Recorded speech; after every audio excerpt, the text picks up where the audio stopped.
अस्सलाम वालेकुम नाजरीन, आप देख रहे हैं नया पाकिस्तान और मैं हूं शहजाद इकबाल। पाकिस्तान इस वक्त हर एतबार से तारीख के संगीन बहरान से गुजर रहा है। जहां एक तरफ मुल्क को सियासी और माशी चैलेंजेस का सामना है, वहीं दहशतगर्दी के बढ़ते वाकयात ने मुल्क की सिक्योरिटी सूरत हाल पर भी संगीन सवालात खड़े कर दिए हैं। और मुल्क को दरपेश इन्हीं सियासी, माशी और सिक्योरिटी चैलेंजेस से निपटने के लिए और कौमी हिकमत अमली बनाने के लिए वजीर आजम शहबाज शरीफ ने कल तमाम जमातों पर मुश्तमिल एक कॉन्फ्रेंस बुलाने का ऐलान किया था, जिसमें पाकिस्तान तहरीक इंसाफ को भी शिरकत की दावत दी गई है। मगर आज तहरीक इंसाफ ने दो टोक लफ्जों में मंगल को होने वाली APC में शिरकत से इनकार कर दिया है। जबकि अहम बात यह है कि आज पेशावर में वजीर आजम शहबाज शरीफ की ज़ेर सदारत सूबाई एपिक्स कमेटी का जो अहम इजलास हुआ, उसमें भी पाकिस्तान तहरीक इंसाफ ने शिरकत से माजरत कर ली थी। और इन दोनों अहम इजलासों में शिरकत ना करने की वजह पाकिस्तान तहरीक इंसाफ के मुख्तलिफ रहनुमाओं ने यह बताई है कि एक तरफ वफाकी हुकूमत पाकिस्तान तहरीक इंसाफ के खिलाफ इंतकामी कार्रवाइयाँ कर रही है और दूसरी तरफ APC का ड्रामा करके इत्तेहाद का झूठा पैगाम देने की कोशिश की जा रही है।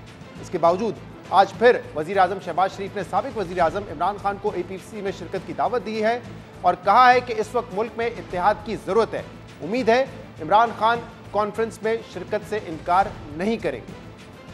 हमें इख्तलाफात तमाम चीज़ों को एक तरफ करके सीसा पिलाई हुई कौम की तरह अपने आप को ढालना होगा। मंगल के रोज़ इस्लामाबाद में जो हमारी ऑल पाकिस्तान कॉन्फ्रेंस होगी, वो लोग जिन्होंने पाकिस्तान के अंदर जुल्म सितम का बाजार गर्म कर रखा था, उनको तो सेटल करने के लिए आप आगे बढ़ रहे हैं और मुल्क की तकदीर को बेहतर करने के लिए आप अपनों से हाथ मिलाने की तैयार नहीं। इस तरह की जो डबल स्टैंडर्ड वो नहीं चलेंगे। मैंने एक पार्टी के लीडर उनको भी इनवाइट किया है जो मेरे साथ हाथ मिलाना गवारा नहीं करते थे। मुझे उम्मीद है आगे से नफी में जवाब नहीं आएगा।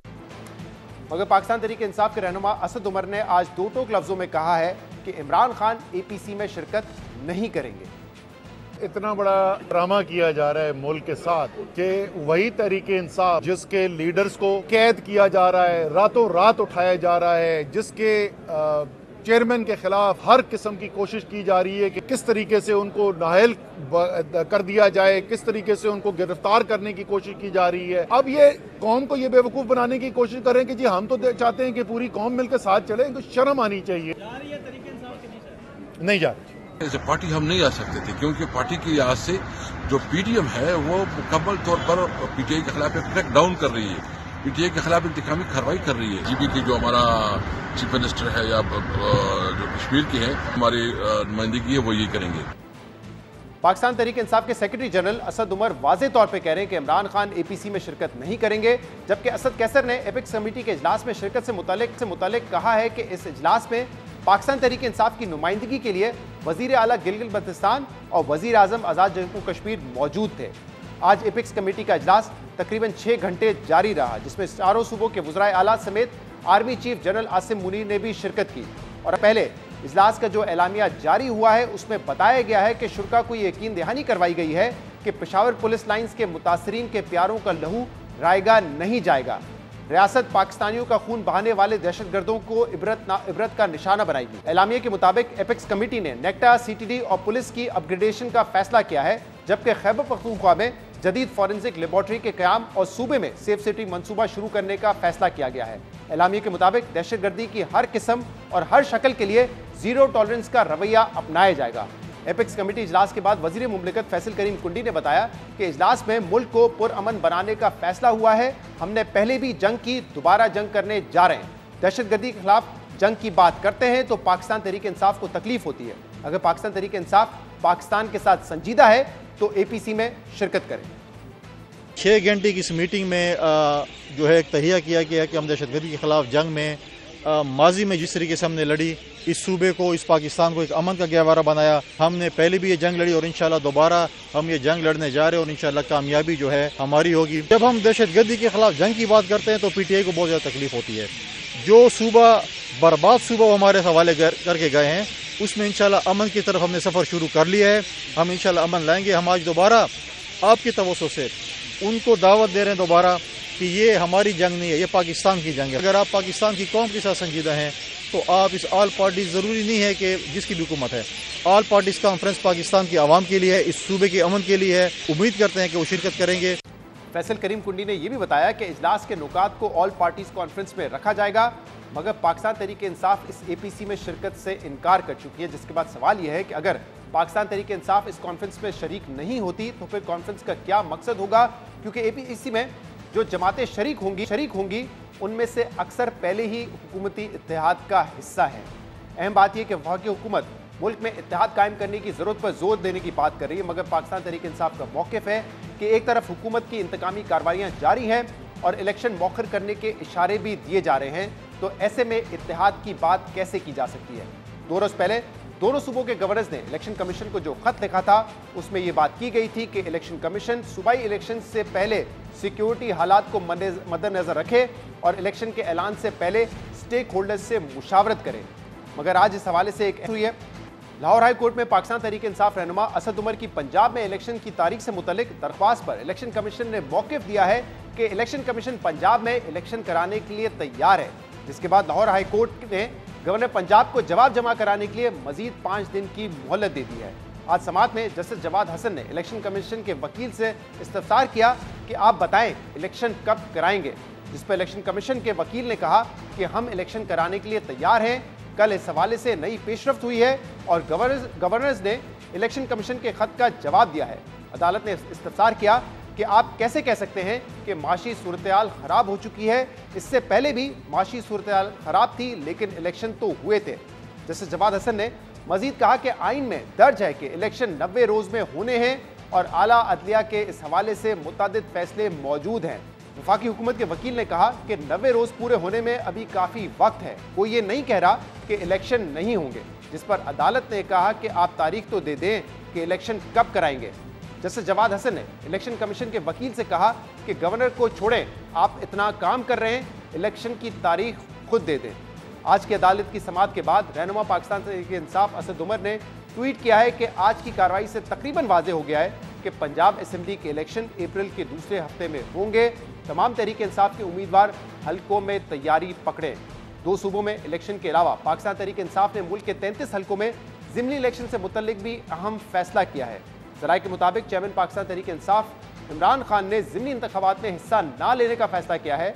ज़िमनी इंतखाबात में पाकिस्तान तहरीक इंसाफ के साबका अरकान कौमी असम्बली हिस्सा लेंगे, जिसके लिए इमरान खान ने साबका अरकान को हल्कों में इलेक्शन मुहिम शुरू करने की हिदायत भी दे दी है। हम इन तमाम मामलों पर बात करेंगे, जिसके लिए हमें ज्वाइन किया है पाकिस्तान के वज़ीर दाखिला राना सनाउल्लाह ने। राना साहब बहुत बहुत शुक्रिया वक्त देने के लिए। राना साहब आप भी आज मौजूद थे एपेक्स कमेटी की मीटिंग में, क्या फैसला हुआ है, कैसे दहशतगर्दी पे काबू पाया जाएगा, क्या कोई नया ऑपरेशन होगा, क्योंकि हुकूमत का ये मौक़िफ़ रहा है कि इस वक्त जो दहशतगर्द हमले कर रहे हैं पाकिस्तान में वो अफगानिस्तान की सरजमीन इस्तेमाल करते हुए कर रहे हैं, तो कैसे काबू पाएंगे, क्या कोई नया ऑपरेशन शुरू होने जा रहा है? देखें, इस सिलसिले में आर्मी चीफ ने और डीजी ISI ने जो मीटिंग के शुरका थे पूरे हाउस को जो है वो इस बारे में बड़ी तफसील से जो है वो उन्होंने सारी बात सामने रखी और एतमाद में लिया। तो उनके मौक़िफ़ के मुताबिक उस किस्म के ऑपरेशन की जैसा ऑपरेशन पहले होता रहा है उसकी ज़रूरत नहीं है। उसकी वजह यह है कि इस वक्त जो दहशतगर्द हैं या TTP है वो पाकिस्तान की सरजमीन के किसी जो है वो एक चप्पे के ऊपर भी, एक गली के ऊपर या एक मोहल्ले के ऊपर भी जो है वो अपना जो है वो कब्ज़ा या अपनी रिट नहीं रखती। ये उनके जो है वो मोबाइल यानी ग्रुप्स हैं जिसको वो तरतीब कहते हैं, और वो जो है वो इधर अपना कोशिश करते रहते हैं और किसी न किसी जगह पे कोई ना कोई कार्रवाई करने में कामयाब हो जाते हैं। और अक्सर औक़ात लॉ इन्फोर्सिंग एजेंसी जो है वो उनसे जो है वो उनको यानी पकड़ के या उनके ख़िलाफ़ एक्शन करके जो है उनमें से बहुत सौ को हलाक भी किया है और बहुत सौ को जो है वो गिरफ़्तार भी किया है। तो इसलिए उस किस्म का ऑपरेशन जो है उसकी तो रिक्वायरमेंट नहीं है। बाकी जो IBOs जो इंटेलिजेंस बेस्ड ऑपरेशन होते हैं वो अब भी बड़े तसलसल के साथ और बड़ी कमिटमेंट के साथ जो है वो हो रहे हैं। उसमें मुसल्लह अफवाज के लोग सिपाही और जवान शामिल हैं, रेंजर्स शामिल हैं, FC भी इस सिलसिले में अपना किरदार अदा कर रही है और KPK पुलिस जो है वो भी पूरी बहादुरी और जुर्रत के साथ जो है वो अपना फ़र्ज़ जो है वो अदा कर रही है। तो इस सिलसिले को जो है वो कंटिन्यू किया जाएगा, पुलिस की कैपेसिटी को बढ़ाया जाएगा, सीटीडी को जो है वो रिवैम्प किया जाएगा, और जो भी आज चीज़ें सामने आई हैं कि इस वक्त उनकी क्या कंडीशन है केपी के पुलिस की और सीटीडी की, तो उसका पूरा जायज़ा लेने के बाद जो है वो एक प्रोग्राम मुरतब तरतीब दिया जाएगा और उसके मुताबिक पुलिस और सीटीडी की कैपेसिटी को जो है वो बढ़ाया जाएगा और उसे आलमोस्ट पंजाब की तर्ज पे जो है वो लाया जाएगा। और राणा साहब, कल आईजी केपी ने बताया कि हमारे पास फुटेज है, वो फुटेज हमने भी देखी। मुबैना जो दहशतगर्द था, जो सुसाइडर था, वो आया, उसने बॉम्ब ब्लास्ट किया। क्या इसकी कोई मजीद तफसीलात मिल सकी है कि ताने बाने कहाँ से मिलते हैं, उसके सहूलतकार कौन थे? देखें, उसमें क्योंकि इसकी जिम्मेदारी जो है वो डीटीपी ने कबूल कर ली है और उसमें इस बात का जो है वो कभी इम्कान है कि जो अफ़गानिस्तान की सरज़मीन है वो इस हमले के लिए या इस ख़ुदकुश बमबार को जो है वो कल्टीवेट करने और फैसिलिटेट करने के लिए यकीनन यहाँ से भी कुछ लोगों का मुलव्वस होना जो है वो खारिज इम्कान नहीं। लेकिन ये टीटीपी के वो लोग जो इन कार्रवाइयों में मुलव्वस हैं, जो जिम्मेदारी कबूल कर रहे हैं, तो उसमें भी कोई शक नहीं कि वो कहाँ पे मौजूद है और कहाँ पे जो है वो रह रहे हैं। तो इसलिए ये दोनों चीज़ें, कोई मकामी तौर पे फैसिलिटेटर का होना जी, और अफ़गानिस्तान की सरजमीन का इस्तेमाल होना जो है ये खारिज इम्कान नहीं। अगर अफगानिस्तान की सरजमीन इस्तेमाल हुई है तो क्या इस हवाले से अफगान हुकूमत से बातचीत होगी, या कोई इस बात पर भी इत्तेफाक हुआ है कि क्रॉस बॉर्डर अटैक भी किए जा सकते हैं दहशतगर्दों को ख़त्म करने के लिए?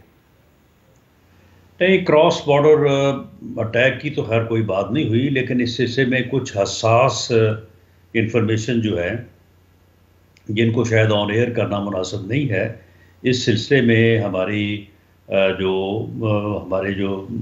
अस्करी यानी अथॉरिटीज़ हैं उनकी अपने इंटेलिजेंस लेवल के ऊपर जो है वो कोई बात हुई है, तो उसमें अफ़गान हुकूमत ने, यानी ये बात हुकूमत से हुई है, तो अफ़गान हुकूमत ने इस सिलसिले में ताउन की यकीन दहानी कराई है। तो अभी ये बात क्योंकि कबल अज़ वक्त है तो इस बारे में कोई ज़्यादा जो है वो बात नहीं की जा सकती। सही। तो आज क्योंकि तहरीक इंसाफ की नुमाइंदगी तो नहीं थी, वैसे तो असद कैसर साहब कह रहे हैं कि CMGB जो वहाँ पर मौजूद थे या आज़ाद कश्मीर के प्राइम मिनिस्टर, तो वो हमारी नुमाइंदगी कर रहे थे, बट तहरीक इंसाफ का गिला ये है कि आज हम इसलिए नहीं आए और जो APC वज़ीर आज़म ने बुलाई है उसमें भी हम शिरकत इसलिए नहीं करेंगे क्योंकि एक तरफ तो हमारे खिलाफ इंतकामी कार्रवाई है, रातों को हमारे लोगों को उठाया जा रहा है, पहले फवाद चौधरी थे, शेख रशीद को जो है फिर अरेस्ट कर लिया गया। तो एक तरफ तो आप इंतकामी कार्रवाई कर रहे हैं, दूसरी तरफ एक ड्रामा कर रहे हैं यूनिटी का, इत्तेहाद दिखाने का। तो कह रहे हैं ऐसे माहौल में हम तो शिरकत नहीं कर सकते। तो अब जिम्मेदारी हुकूमत पर है कि इस माहौल को बेहतर करें ताकि सब एक साथ बैठ सके। देखिए शहजाद, ये इमरानी टोला ही ये बात कह सकता है कि ये ड्रामा हो रहा है, यानी 100 से ज़्यादा जनाजे उठे हैं, अभी भी कोई 200 के करीब जो है वो लोग जो है वो हॉस्पिटल में ज़ख्मी पड़े हैं, और इनकी आप डिटाई देखें और इनकी जो है वो मुफाद परस्ती देखें कि ये उसको ड्रामा कह रहे हैं। इन्हें शर्म आनी चाहिए इस किस्म की जो है वो गुफ्तगू करते। क्या इनको उठाया गया है जी? किसको उठाया है?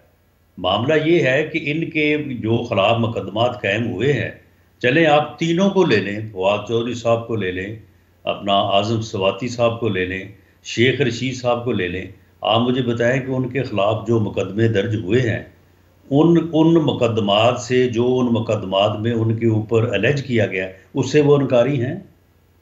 फवाद चौधरी साहब ये कहते हैं कि मैंने ये बयान नहीं दिया, आज़म सवाती साहब ये कहते हैं कि मैंने ये ट्वीट नहीं किया, शेख रशीद साहब ये कहते हैं कि मैंने नहीं की, कि जरदारी साहब जो है उन्होंने किसी दहशतगर्द तंजीम को बयाना पकड़ा दिया है इमरान खान को कत्ल करवाने के लिए, और सारे सबूत मेरे पास हैं।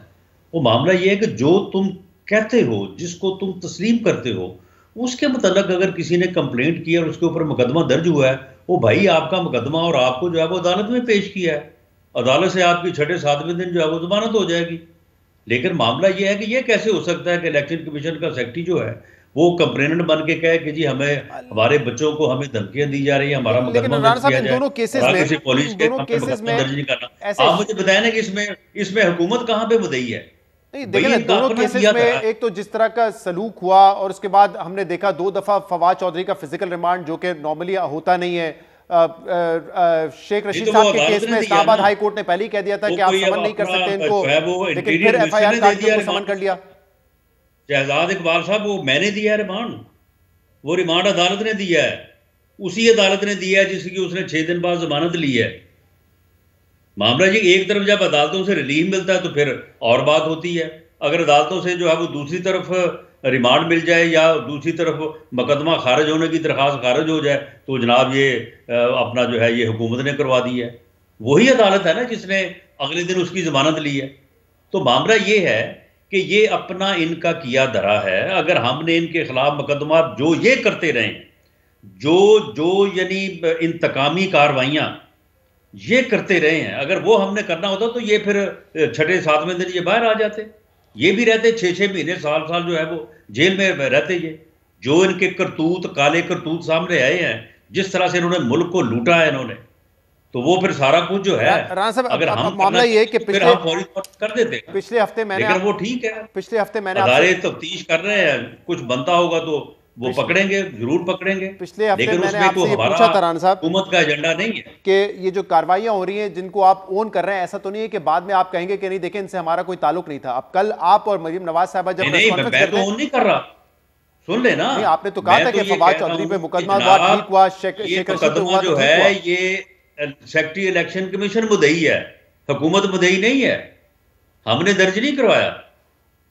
मुकदमा, उन्होंने दर्ज करवाया। अगर किसी साबिक वजीर पर पुलिस जो है उसको पुलिस उसके ऊपर मुंह पे कपड़ा डाल के लाती है, उसको हथकड़ी डाल के लाती है, उसको जब अपनी हिरासत में रखते हैं तभी मुंह पे कपड़ा होता है, ये कार्रवाई सेक्रेटरी इलेक्शन कमीशन तो नहीं कर सकता ना, ये पुलिस कर रही है। पुलिस में भी इतनी जरूरत नहीं हो सकती अनलेस एंड अनटिल कोई कहा है कि जिस पुलिस ने पेश किया है ये उनका अपना वर्जन था कि जी हमने वो उनकी हिफाजत के लिए जो है वो हम उनको वहां से जो है वो इस तरह से लेके गए हैं, जो कि मैं जाती तौर पे तस्लीम नहीं करता। मैं समझता हूँ ये गलत हुआ है।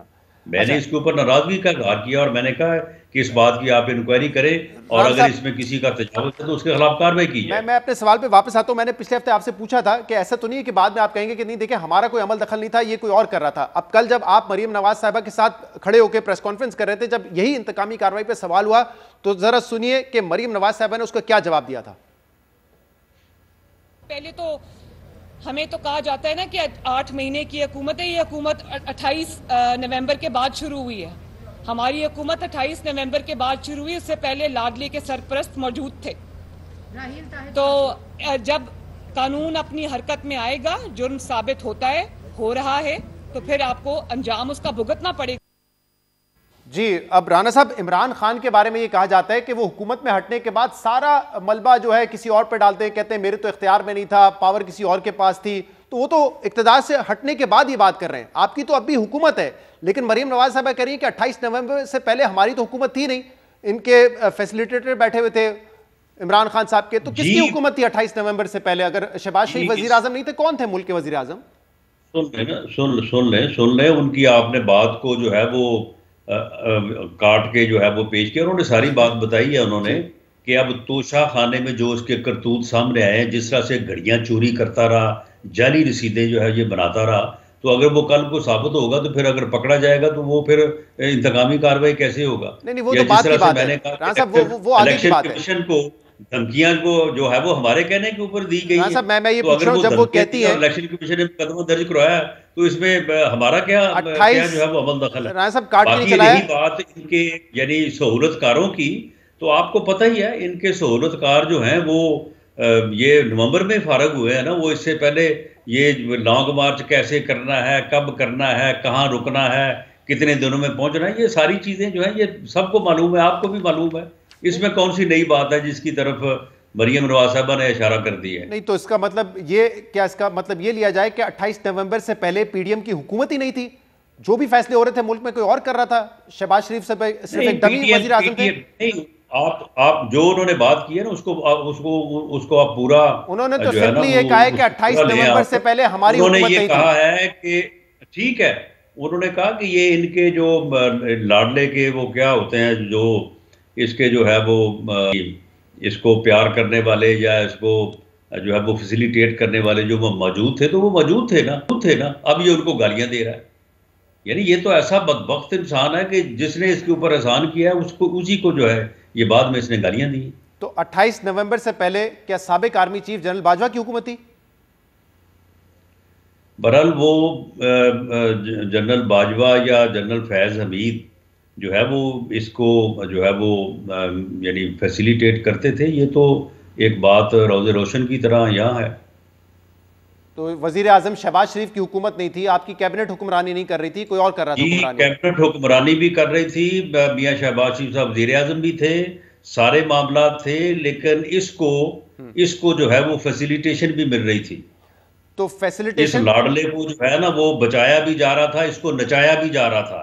ये नाचता रहा है 28 नवंबर तक, 26 नवंबर तक जो है ना, ये जो नाचता रहा है ना, कभी लॉन्ग मार्च कर रहा है, कभी इस्लामाबाद पे कब्जा कर रहा है, कभी ये कुछ कर रहा है, कभी ये कुछ कर रहा है, तो उसके पीछे जो है ना वो कोई कुव्वत थी ना। तो राना साहब, क्योंकि इस सारे वक्त में इमरान खान तो इल्जाम लगाते रहे कि जनरल बाजवा ने उनकी हुकूमत गिराई है, आपने कहा कि वो फैसिलिटेट कर रहे थे, तो हुकूमत गिराई ये सच है या फैसिलिटेट कर रहे थे ये सच है? झूठा इंसान है ये, कोई इसकी हुकूमत नहीं करी। आप मुझे बताएं इसकी हुकूमत बनाई किसने थी? यानी ये जो है ये अब कहता है कि जी फलां हो गया, मामला ये किससे बंदा को पूछे कि तुम्हारी हुकूमत बनी कैसे थी। लेकिन जरा बताइए ना राना साहब कि फैसिलिटेशन कैसे हो रही थी इनको? ये सारा एजिटेशन इससे करवाया जा रहा था, इसको सारी इसको मुशावरत फराहम की जा रही थी। ये जो लॉन्ग मार्च इसने शुरू किया, रास्ते में रुक गया, कभी आगे कभी पीछे, फलां तारीख को पहुंचना है, फलां तारीख को नहीं पहुंचना, ये सारा आर्मी चीफ की जो है वो तैनाती से मुतल्लिक ही सारा मामला था ना। ये इसके आप बयानात उठा के देखें, आप भी इसके ऊपर प्रोग्राम करते रहे हैं। जी। सारे जो इसने पापड़ बेले, इसने जो सारा इसने गंद किया वो किस लिए किया इसने? ये तो अदारे को तबाह करने पे तुला हुआ था। अब वो इस नए आर्मी चीफ के अपॉइंटमेंट के हवाले से मुदाखलत तो कर रहे थे, लेकिन आप कह रहे हैं कि ये जो फैसिलिटेशन थी वो साबिक आर्मी चीफ प्रोवाइड कर रहे थे उनको। देखें, वो जो कर रहे थे वो आपको भी मालूम है। उतना तो नहीं मालूम होगा जितना पाकिस्तान के वजीर दाखिला को मालूम है। नहीं, मुझे आपसे कम मालूम है, आपको मुझसे ज्यादा मालूम है। जो आप बात करेंगे वो ऑफिशियल होगी राना साहब। ये देखें, मैंने तो ये बात कह दी है कि जो ये इस्लामाबाद पे हमलावर हुआ, जो ये इस्लामाबाद को बंद करना चाहता था, जो ये 26 नवंबर को समुंदर लेके आना चाहता था, ये सारा का सारा मामला जो है ये सिर्फ और सिर्फ आर्मी चीफ की तैनाती से मुतल्लक, जो इसने गंद किया, जो इसने अदारे को जो है वो तबाह करने की कोशिश की, ये सारी चीजें जो है अब कोई ढकी छुपी नहीं। लेकिन राना साहब, जो जिन पे आप कह रहे हैं कि फैसिलिटेशन कर रहे थे, उनका क्या इंटरेस्ट था इसमें? वो तो रिटायर हो रहे थे ना। ये आपको किसने कहा कि वो रिटायर हो रहे थे? रिटायर नहीं हो रहे थे 28 नवंबर को? जी नहीं, बिल्कुल नहीं हो रहे थे वो। तो यानी कि एक और एक्सटेंशन दे रही थी आपकी हुकूमत उनको, या वो चाह रहे थे एक और एक्सटेंशन दे दे आपकी हुकूमत? नहीं, आपने जितनी बात पूछी मैंने आपको बता दी है। इतनी बता दी तो आगे भी बता दें, क्योंकि आप कह रहे हैं वो रिटायर नहीं हो रहे थे। ये तो हुकूमत का फैसला था ना, वो रिटायर होंगे नहीं होंगे। नहीं, वो तो फिर जब रिटायरमेंट की जब डेट आनी थी तो रिटायर तो होना ही था। लेकिन वो नहीं होना चाह रहे थे रिटायर, इसलिए फैसिलिटेट कर रहे थे इमरान खान को। नहीं, बहरहाल ये अब मामला ये है कि जो आदमी जा चुका है उसके मुतल्लक जब बात उस वक्त नहीं हुई, तो इस वक्त बात करनी जो है वो कोई इतनी ज़्यादा, ये इन लोगों का ही काम है कि जब वो मौजूद थे तो उस वक्त जो है वो और बात थी, अब उनको गालियाँ देते नहीं थकते। लेकिन ये मामला जो ये 26 नवंबर का घेराव था, इंसानी अपना इंसानों का समुंदर था, ये जो लॉन्ग मार्च था, ये सिर्फ लॉन्ग मार्च जो है ये सिर्फ एजिटेशन नहीं था, इसके पस्से पर्दा जो है वो जो इनके मकासद थे, ये एक बदबख्त जो है ये ऐसा टोला है कि ये इस मुल्क को तबाही की तरफ लेके जाना चाहता था। सही। तो राना साहब, अब तो फैसिलिटेशन खत्म हो गई है ना? ऐसा तो नहीं है कि 4 महीने बाद फिर एक बयान आएगा कि देखिए पिछले 6 महीने से तो हमारी हुकूमत ही नहीं है मुल्क में? नहीं, हुकूमत हमारी है। क्यों हमारी हुकूमत नहीं है? हमारी हुकूमत है। उस वक्त भी इसकी फैसिलिटेशन हो रही थी, लेकिन इसके बावजूद हमने 25 मई को भी वहाँ से इसको नाकाम किया और इसको निकाला वहाँ इस्लामाबाद से। 26 नवंबर को भी जो है वो ये नाकाम हुआ। दोनों सूबों में इसकी हुकूमतें थी, इसके बावजूद ये हमारी हुकूमत थी तो ये नाकाम हुआ ना। ये तो नहीं है कि हमारी हुकूमत नहीं थी। अब तो नहीं है फैसिलिटेशन। बहरहाल अब फैसिलिटेशन नहीं है तो फिर इसीलिए तो अब वो जो है वो पागल हुआ है। इसीलिए तो वो दिन रात जो है वो कह रहा है कि जी क्यों मुझे फैसिलिटेट जो है वो नहीं किया जा रहा। इसीलिए तो वो इस बात पे तुला हुआ है कि इस वक्त कौम जो है वो जनाजे उठा रही है और वो सियासत कर रहा है। बहुत बहुत शुक्रिया राना सनाउल्लाह हमारे साथ मौजूद थे प्रोग्राम में। ब्रेक, इसके बाद पाकिस्तान की जो माशी सूरत हाल है उस पर बात करेंगे। हमारे साथ रहिएगा।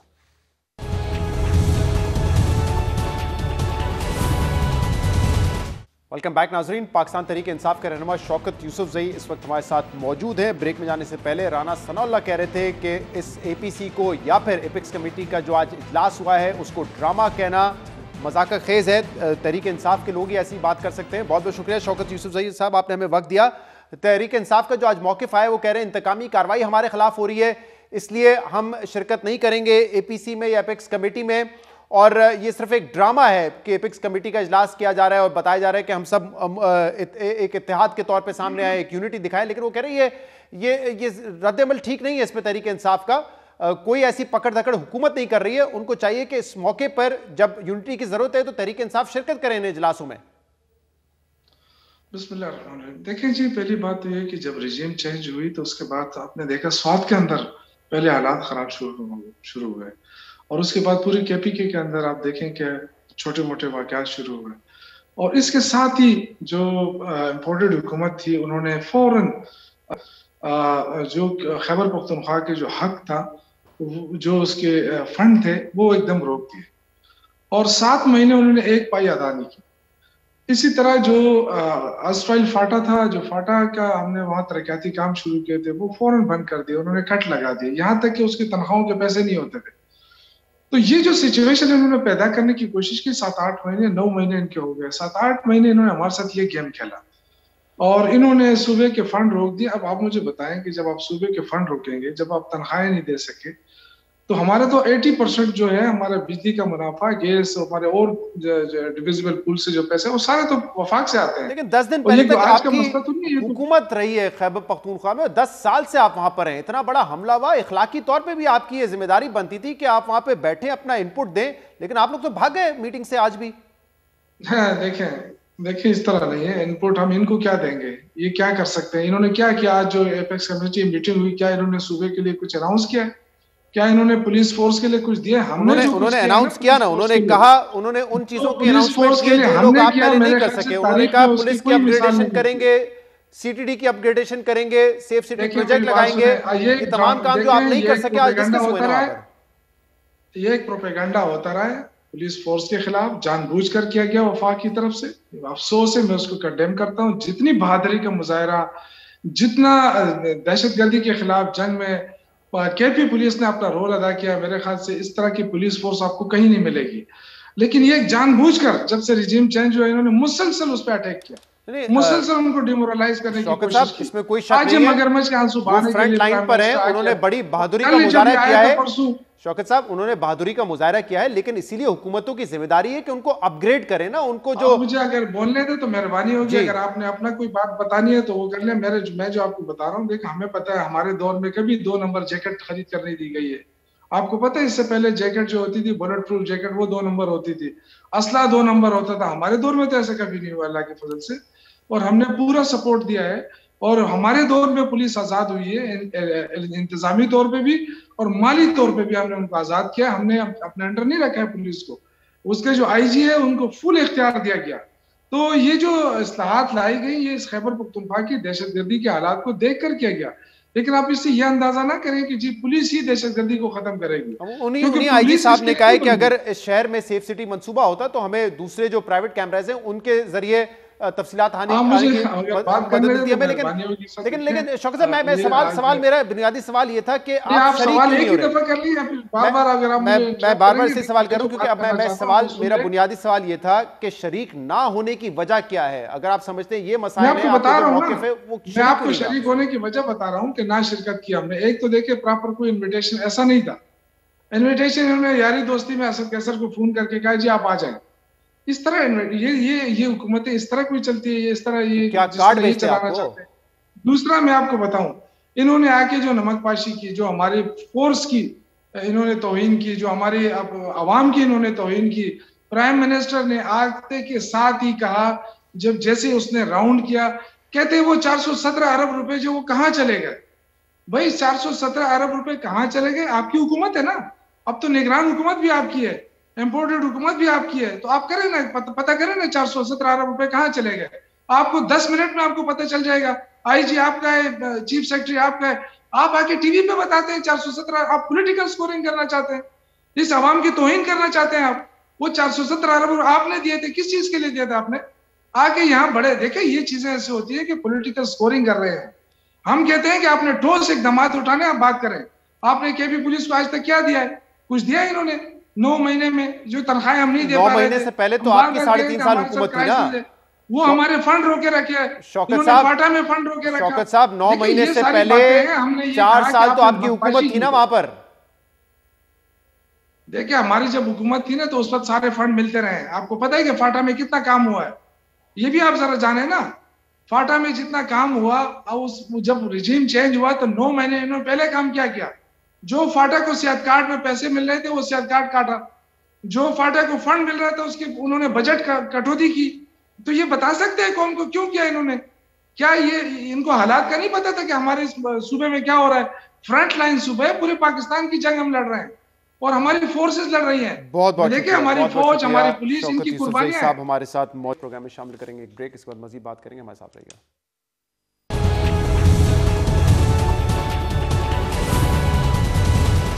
वेलकम बैक नाजरीन। IMF और पाकिस्तान के दरमियान 9th रिव्यू पर मुज़ाकरात जारी हैं। आज टेक्निकल लेवल की जो टॉक्स थी उनका इख्तिताम हुआ है।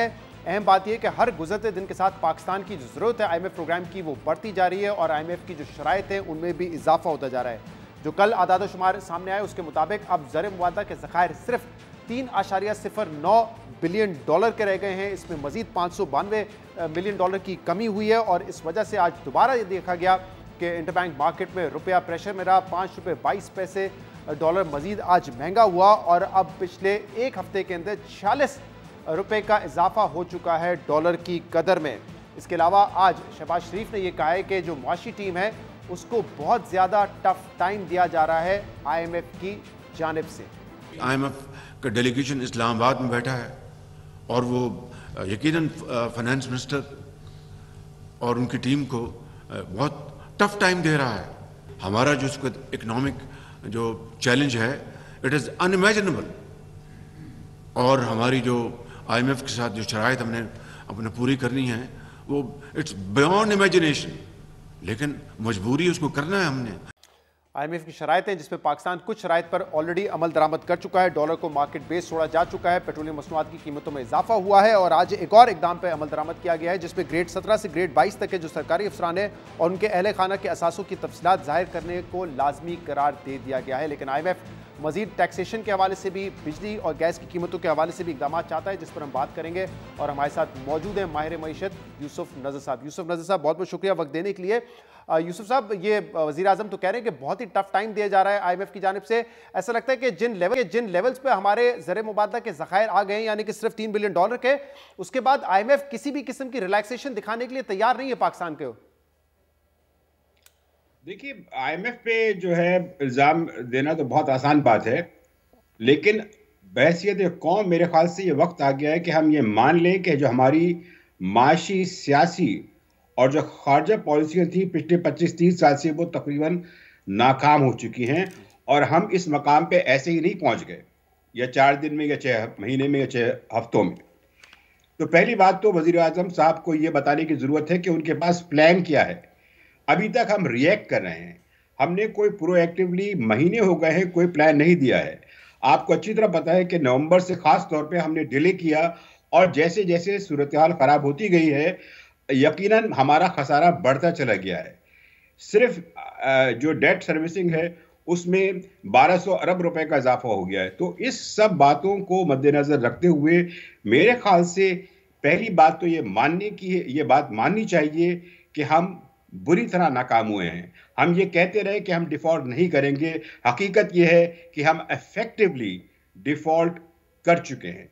दूसरी बात यह है कि सिर्फ IMF की बात नहीं है, आपका कोई दोस्त मुल्क जिसमें चाइना और सऊदी अरेबिया भी शामिल हैं, वो IMF की मंजूरी के बगैर आपकी मदद करने को तैयार नहीं है।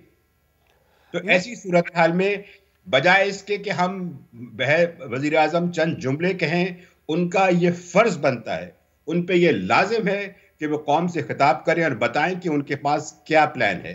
ये बात जो है, ये इल्ज़ाम तराशियों का वक्त जो है गुजर चुका है, और अगर हमने कोर्स करेक्शन नहीं किया, इकोनॉमिक प्लान नहीं बनाया, पाकिस्तान की जो इकोनॉमिक रिकवरी है वो IMF नहीं करेगा, वो जिम्मेदारी है हुकूमत पाकिस्तान की।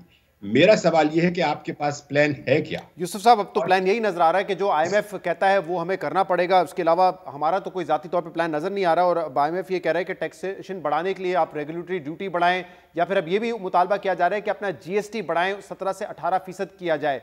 और ये तमाम इकदाम को हम ऐसे पेश करते हैं कि ये मुश्किल फैसले हैं, लेकिन हकीकतन ये वो फैसले हैं जो माजी में भी हम करते आए हैं। जो मुश्किल फैसले असल हैं, रिटेल सेक्टर, होलसेल सेक्टर को टैक्स करना, एग्रीकल्चर सेक्टर को टैक्स करना, रियल एस्टेट सेक्टर को टैक्स करना, वो हम करते नहीं है। आम आदमी पे बोझ बढ़ाकर हम कहते हैं कि मुश्किल फैसले ले लिए, तो वो असल मुश्किल फैसले कब लिए जाएंगे फिर? देखिए, बात दरअसल ये है कि जो हमारा गवर्नमेंट पूरी है, एक्सपेंडिचर जो है वो इतने ज्यादा उसमें वेस्ट है कि मेरे हिसाब से उसमें अक्रॉस द बोर्ड जो है 20%, कम से कम 20% कट होना चाहिए। जब मैंने पहले भी, 1 साल पहले भी ये बात कही थी, तो लोगों ने कहा कि ये प्रैक्टिकल नहीं है। अब जब IMF आपको मजबूर कर रहा है तो ये प्रैक्टिकल तो हो जाएगा, और इसलिए कि बात आगे रुकेगी नहीं। जब करेंसी जो है डिवैल्यू होती है तो उसके बहुत सारे और भी जो है मुज़म्मरात होते हैं। तो ये तो बात जो है ये IMF की जिम्मेदारी नहीं है। IMF जब आपको पैसे देता है तो वो तो ये इंश्योर करना चाहता है कि उसके पैसे वापस मिलेंगे। ये काम हमारा है कि हम प्लान बनाएं कि हम इस मुसीबत से कैसे निकलेंगे। सबसे बड़ा मसला यह है कि ना हमारे पास प्लान है और माफ कीजिएगा ना ही सलाहियत। तो सबसे बड़ा मसला जो है ये लैक ऑफ प्लानिंग है, लैक ऑफ जो है कॉम्पिटेंस है, जिसकी वजह से हम यहाँ खड़े हैं। अब मुझे बड़ा अफसोस होता है कहते हुए कि पेट्रोल की प्राइस जो है मेरे ख्याल से अब 300 रुपए लीटर तक पहुंच जाएगी। बिजली के, गैस के बिलों में 60-50% तक भी इजाफा हो जाएगा। तो इसका जो है कौन भुगतना चाहिए? इसका जो है खमियाजा जो है इस मुल्क के जो हुक्मरान तबके हैं, इस मुल्क की जो हुक्मरान अशराफिया है, उनको करना चाहिए। वो रियल एस्टेट पे टैक्स क्यों नहीं लगाते? वो जो अपनी जो अखराजात हैं, जो ये मर्सिडीज बेंज में और जो बुलेट प्रूफ गाड़ियां हैं उसमें ये सब घूमने की क्या जरूरत है? ये जो 72 जो आपके पास जो असिस्टेंट्स हैं और इतने बहुत सारे वजीर हैं, इसकी क्या जरूरत है? ये लोग इतने बड़े बड़े महलों में क्यों रहते हैं? इनको इस बातों में सोचना चाहिए। अगर वो लोगों को अगर कुर्बानी मांगते हैं तो ये भी बताएं कि वो खुद क्या कर रहे हैं। लेकिन मसला ये है कि हम जो है डिनाइल का शिकार हैं। हमारी जो है एक बड़ी आदत बन गई है मुनाफिकत की। हम सारा इल्जाम या तो कभी अमेरिका पे डाल देते हैं, कभी भारत पे डाल देते हैं, कभी IMF पे डाल देते हैं। अच्छा यूसुफ साहब, इसके अलावा एक बड़ी अहम बात है कि जो $30 बिलियन की हमारी एक्सटर्नल फाइनेंसिंग रिक्वायरमेंट थी, उस पर भी IMF कह रहा है कि $8 बिलियन के हवाले से उनको यकीन नहीं है कि ये हम अरेंज कर लेंगे। दूसरा, जो हमारे रेमिटेंसेज और एक्सपोर्ट्स हैं उसमें मिलाकर जो कमी आ रही है वो तकरीबन $14 बिलियन की आएगी, क्योंकि रेमिटेंसेज भी गिरे हैं, ग्रे मार्केट की वजह से एक्सपोर्ट्स भी गिरी हैं। तो ये तो बहुत बड़ा नुकसान है। कैसे पूरा करेंगे एक्सटर्नल रिक्वायरमेंट्स को? देखिए, आपने जो है बड़ा अच्छा जो है इस पे अच्छा हुआ आपने इसकी तरफ तवज्जो दिलाई। अभी जो स्टेट बैंक के गवर्नर ने प्रेस कॉन्फ्रेंस की थी, उन्होंने कहा था कि सिर्फ $3 बिलियन की फाइनेंसिंग की जरूरत पड़ेगी एडिशनल। IMF ये कह रहा है कि नहीं, $8 बिलियन है। $8 बिलियन अगर आप इसमें करंट अकाउंट डेफिसिट मिला लें तो आप सही कह रहे हैं कि इट कैन रीच $14 बिलियन। ये किसी सूरत मुमकिन नहीं है। हमारे पास कोई इसके अलावा ऑप्शन नहीं है कि जिसको टेक्निकल जबान में कहते हैं कि हम ये रिक्वेस्ट करें कि रीस्ट्रक्चरिंग की जाए। ये पहले भी डॉक्टर साहब डिराई कर चुके थे कि हम ये नहीं करेंगे, लेकिन मैं समझता हूं और मैं पहले भी कह चुका हूं कि there is no option but to restructure the debt of Pakistan. और उसके लिए जो एक बहुत बड़ी मुश्किल है कि जो पाकिस्तान का एक्सटर्नल डेट है उसमें $40 बिलियन जो है वो IMF, वर्ल्ड बैंक वगैरह को जो है, और उसमें तकरीबन जो $30 बिलियन हैं वो चाइनीज बैंक्स को या चाइना गवर्नमेंट को हैं। ये जो है एक मसला है, हमें दोनों से बात करनी पड़ेगी, इसलिए कि खाली एक तरफ रिस्ट्रक्चरिंग हो नहीं सकती। आप ये नहीं कर सकते कि आप खाली चाइनीज से कहें और इन इदारों से बात ना करें, या वाइस वर्सा। तो आपको दोनों से बात करनी पड़ेगी। उन दोनों से बात करने के लिए आपको एक प्लान की जरूरत है। वो ये दोनों ये कहेंगे कि आपके पास इकोनॉमिक रिकवरी प्लान है क्या, जो मुझे कहीं नजर नहीं आता। तो मैं समझता हूं कि अगर ये लोग इस बात के अहल नहीं हैं, माफ की एक जुमला, अगर इस बात के अहल नहीं है तो फिर हुकूमत छोड़ दो। बहुत बहुत शुक्रिया, बहुत बहुत शुक्रिया। मईशत यूसुफ नजर साहब हमारे साथ मौजूद थे, कह रहे थे उनके पास कोई प्लान नजर नहीं आता और अगर प्लान नहीं है तो फिर ये हुकूमत छोड़ दें। आज के प्रोग्राम में इतना ही, तो उसे इजाजत दीजिए।